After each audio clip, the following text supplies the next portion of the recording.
सिर्फ 2 कप मैदे से बनाए ढेर सारी परतों वाली खस्ता क्रिस्पी करारी कुरकुरी ये मठरी, जिन्हें आप एक बार बनाकर महीनों तक स्टोर करके रख सकते हैं। इस दिवाली ये टेस्टी स्नैक ज़रूर से बनाइएगा। इतनी खस्ता परतदार बनकर तैयार होंगी कि आपको ये तरीका सबसे ज़्यादा पसंद आएगा। तो चलिए देखते हैं इसे कैसे बनाना है। इसको बनाने के लिए लेंगे हम एक बड़ा बर्तन, इसमें डालेंगे 2 कटोरी मैदा। किसी भी कटोरी या कप से मेज़रमेंट करके लेंगे तो एकदम परफेक्ट बनकर तैयार होंगी। अब हम इसमें डाल देंगे इसका जो मेन इंग्रेडिएंट है वो है अजवाइन। अजवाइन का खारी में बहुत ही बढ़िया फ्लेवर आता है। आधा चम्मच अजवाइन डाल देंगे, टेस्ट के अकॉर्डिंग नमक डाल देंगे, 2 चुटकी हींग डालेंगे। इसके साथ में थोड़ा सा हमने इसमें कुटी हुई लाल मिर्च डाली है। अगर आपको पसंद है तो डालिएगा, वरना आप स्किप कर दीजिएगा। आधा कप इसमें हम तेल डाल देंगे। यहाँ पे हमने रिफाइंड ऑयल का यूज़ किया है और सभी चीज़ों को अच्छे से मिला लेंगे। सारी चीज़ों को अच्छे से हमें मिला लेना है और इस तरीके से मैदा हमारी बंधनी चाहिए, इस बात का ध्यान रखिएगा। जब इस खारी में जो मोयन है वो अच्छा होगा तो ये जो हमारी मठरियाँ हैं वो भी बहुत ही खस्ता और बहुत ही क्रिस्पी और बहुत ही बढ़िया बनकर तैयार होगी। तो मैदे में इतना मोयन डालना है कि ये अच्छे से बननी चाहिए। फिर इसमें थोड़ा थोड़ा पानी डालते हुए इसका हमें एक डो लगाकर तैयार करना है। तो इसका जो डो है ना ही बहुत ज़्यादा टाइट होना चाहिए और ना ही बहुत ज़्यादा गीला, इस बात का ध्यान रखिएगा। जैसे हम समोसे वगैरह के लिए डो लगाते हैं, बिल्कुल उसी तरीके से हमें ये डो लगाकर तैयार करना है। इस तरीके से मैदे का हम डो लगाकर तैयार कर लेंगे। यहाँ पर ज़्यादा पानी ना यूज़ करिएगा, नहीं तो फिर ये गीली हो जाएंगी, फिर इसमें ज़्यादा मॉइस्चर हो जाएगा, फिर आपकी जो मट्ठी है वो भी अच्छी नहीं बनेगी। तो इस बात का ध्यान रखिएगा, मैदे को ज़्यादा गीला ना करिएगा। इस तरीके से हमने डो लगाकर तैयार कर दिया है। अब डो को रख देंगे रेस्ट पे 10 मिनट के लिए। अब हम इसके लिए बनाते हैं एक स्लरी, जिसके लिए हम लेंगे यहाँ पे 4 से 5 चम्मच रिफाइंड तेल और इसमें डालेंगे 4 से 5 चम्मच मैदा।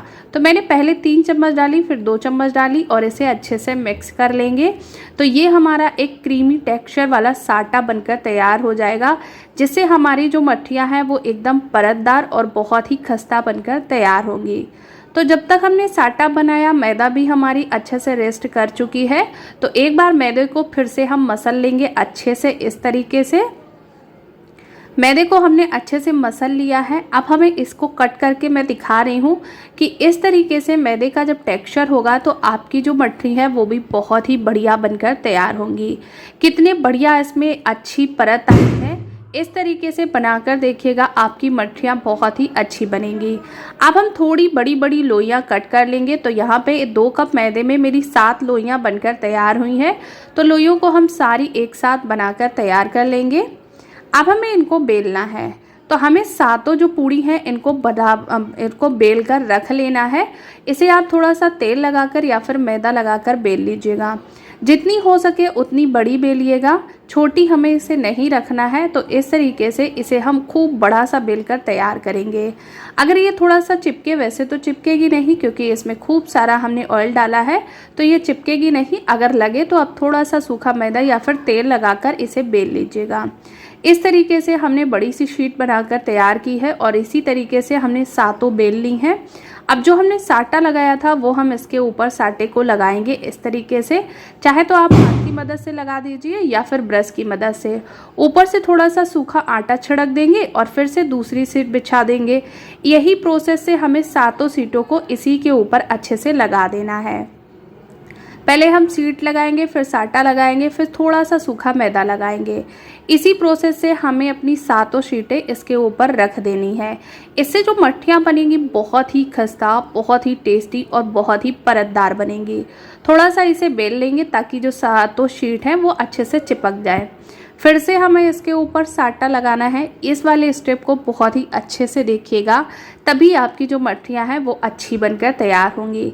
अब हम एक तरफ से फोल्ड करेंगे, फिर हम दूसरी तरफ से इसे फोल्ड करेंगे, हल्का सा फिर से इसे हम बेल देंगे और फिर से हम इसके ऊपर साटा लगाएंगे और फिर हम इसे फोल्ड करेंगे। तो हमें यहाँ पे इस तरीके से 3 लेयर में इसे हमें फोल्ड करना है। फोल्ड करने के बाद हमने इसे किचन स्लैब पे निकाल लिया है, क्योंकि इतनी बड़ी शीट हम जो चकला बेलन है उस पर नहीं बेल सकते हैं।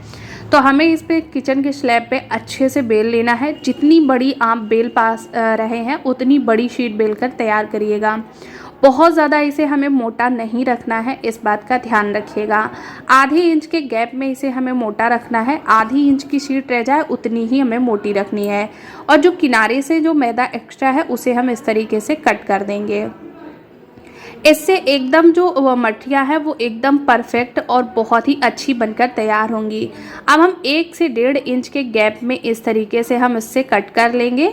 बहुत ही ईजिली है बनाना और एक बार में बहुत सारी मठियाँ आपकी बनकर तैयार हो जाएंगी।